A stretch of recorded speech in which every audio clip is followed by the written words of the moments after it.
Aujourd'hui, je vais vous présenter un jeu qui vous plongera dans l'univers fascinant de la piraterie, sur les mers de Sea of Thieves. Un endroit où chaque début de partie marquera le début d'une aventure, et où chaque rencontre avec d'autres joueurs pourra forger, peut-être, qui sait, une amitié, et chaque début de quête, de mission, de chasse au trésor marquera le début d'une très belle aventure que vous n'oublierez jamais.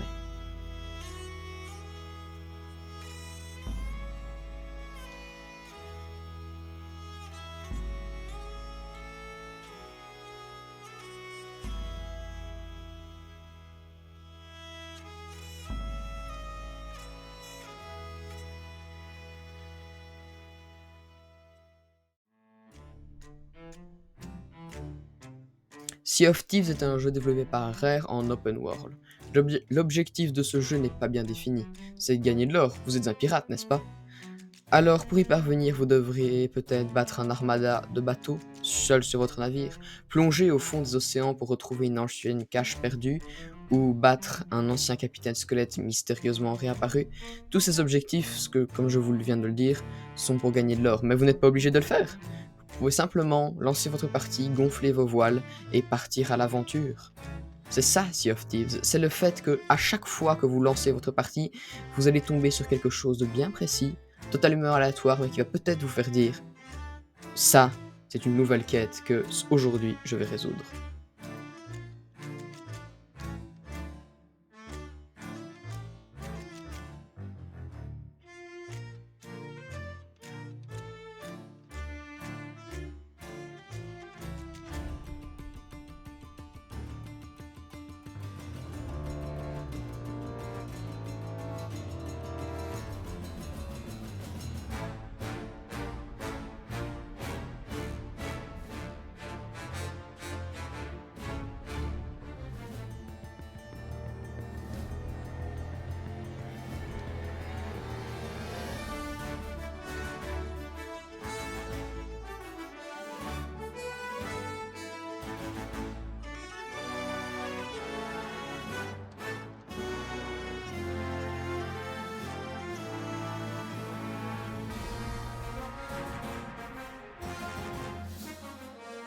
Un des gros points forts de ce jeu, ce sont les factions. Les factions vous permettent de faire différentes actions devant différents objets. Il y en a 4, je vais vous les présenter tout de suite. La première faction sur les 4, c'est les collectionneurs d'or. Comme leur nom l'indique, ce sont une faction où à chaque avant-poste, vous pouvez venir près d'eux et vendre vos coffres au trésor. Tant que ça concerne l'or, ils sont toujours partants. La deuxième sur ces 4 factions, c'est l'Ordre des âmes. Tout ce que vous pouvez leur revendre, c'est ce qui concerne les choses mystiques qui se passent dans le monde de Sea of Thieves, les crânes d'anciens capitaines ou d'autres artefacts magiques.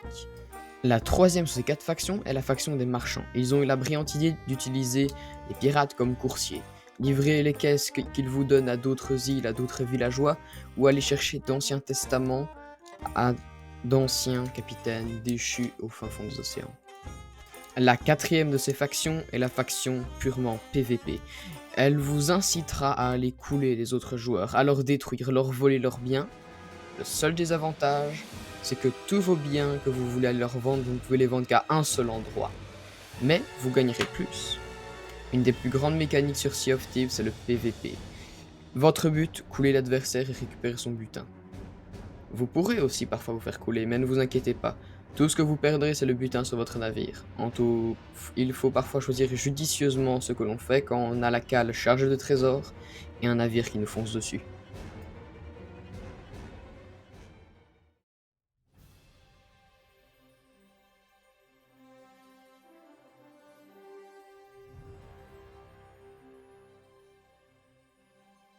Alors maintenant, je vais vous parler d'un endroit où vous allez passer le plus de temps sur Sea of Thieves, votre bateau. On va toujours vous faire découvrir toutes les choses importantes à savoir où elles se trouvent sur votre bateau. Alors nous voilà à bord sur ce beau navire.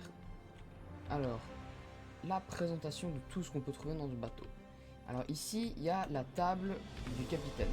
La table du capitaine sert à choisir les quêtes qu'on veut faire pour chacune des guildes présentées plus tôt.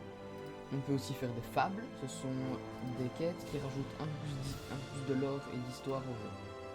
Et voyage aimé, ce sont les favoris. Nous avons ici des étagères pour quand vous êtes devenu capitaine d'un bateau et que vous en avez acheté un, vous pouvez placer des décorations. Ici, la table des cartes, c'est juste pour voir la carte. Il n'y a aucune possibilité de regarder la map sans devoir passer par ici. Et ici qu'on peut voir chacune des fables sur les avant-postes où elles se trouvent pour les commencer. Ou par exemple le nom de chaque île. Ici, ce sera l'armurerie, là on pourra sélectionner toutes les armes. Il n'y a possibilité que d'avoir que 2 armes avec soi. Ici, la caisse à munitions, pouvoir recharger ses armes à chaque fois. Ici, le seau d'eau qui sert à éteindre le feu au cas où un feu démarre. Ici, c'est pour boire. Ici, les barils de nourriture, ça vous aidera toujours au début parce que quand vous partez en voyage et que c'est vos réserves de nourriture en fait. C'est vos seules réserves de nourriture. Tant que vous n'êtes pas allé sur une île, vous arrêtez pour en trouver. Ici, c'est le tonneau à bois. C'est le bois qui va servir à réparer votre bateau si vous faites tirer dessus ou que vous heurtez un récif. Ici, ce sont les caisses de vêtements, d'équipements, de familiers et de cosmétiques que vous pouvez mettre à votre personnage. Ici, pour ce navire-ci, vous avez 2 canons, 2 tonneaux de boulets avec tous les types de boulets. Et voilà, nous avons fait le tour de ce bateau. Nous arrivons déjà à la fin de cette vidéo. J'aurais essayé de vous présenter en quelques mots quel est cet univers, mais ce n'est plus juste un univers, qui est le Sea of Thieves. J'espère que ça vous aura donné envie d'y jouer. Et n'hésitez pas à vous abonner, à lâcher un petit pouce bleu. Allez, ciao!